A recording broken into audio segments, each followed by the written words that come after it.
Welcome to Chana Talks Live TV. I'm Chana Gilman, your Relationship Mastery Mentor. Good morning, Sunday people. I hope you're all well. I decided this morning, sitting in my apartment, that I wanted to be in Jamaica. Yeah, I did. I wanted to be in the Caribbean, actually. I didn't come up with Jamaica till just sitting here. And so I came down. I'm the only one by my pool. I brought my coffee. And I've been sitting here, and I thought about all of you. And I want to give you something to start your week with. I just did, actually. If you want to go somewhere fun and amazing, go there in your mind first. But what I really want to talk about right now is what creates the human condition of crash and burn in all of us. We've all been through it. Some are probably farther advanced, and you're more with me on the spectrum of not doing it as much in your life. That's great. But here is what goes on and where it comes from. Neil, hi. I have to tell you all that my phone, I dropped my phone on Friday, and my entire screen is shattered. I can hardly see me, and if I don't see your name, that's why. Anyway, crash and burning. There's a reason that we go there. And here's what I want to talk to you about. We've been given a lot of gifts in our life. One of the gifts that I always talk about is we can never hold two thoughts in our mind at once. Sleep is a tremendous gift because it stops all negative vibration. And when you wake up from a nap or your sleep, you can go back. You can start fresh at a higher vibrational level. These are a few of the gifts. But the other thing that has been in our life is the ability to not be calm. And two things basically cause that in our lives: worry and preoccupation. Right?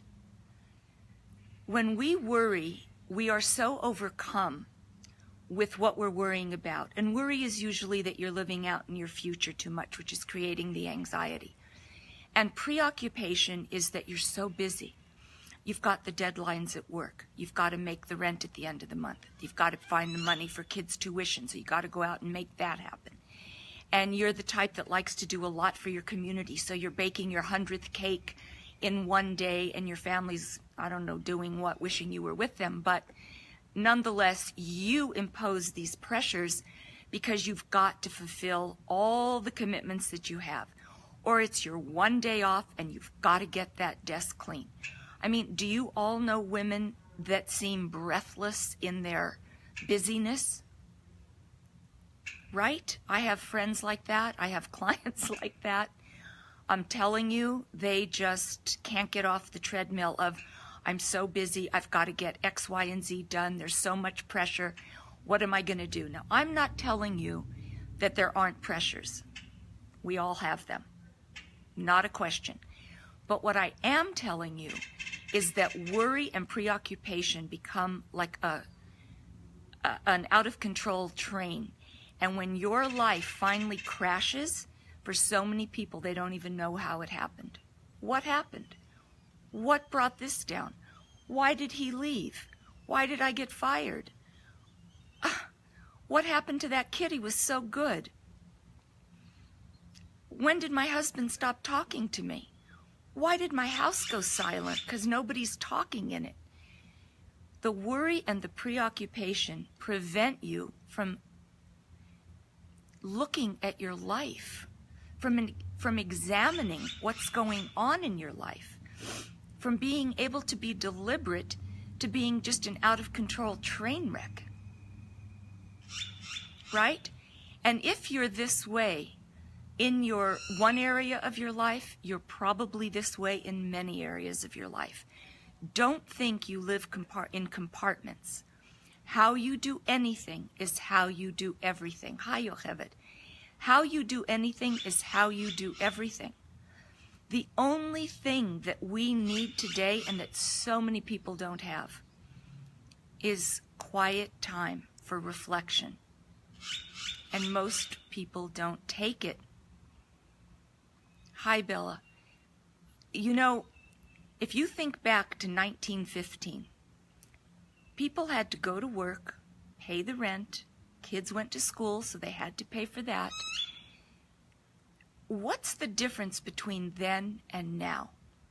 And if you think about it, the hours that they put in then, we would probably have to put in within 17 hours in our time range of 2018. But what's the difference of 100 years ago? They didn't have all the toys and the candy that we have in our life. We need the iPads, the iPhones. If you've got 6 kids, you've got 8 in the house. For you, your wife, husband, and the kids, and everybody's, in my day, the big thing was that each kid had a TV in their bedroom.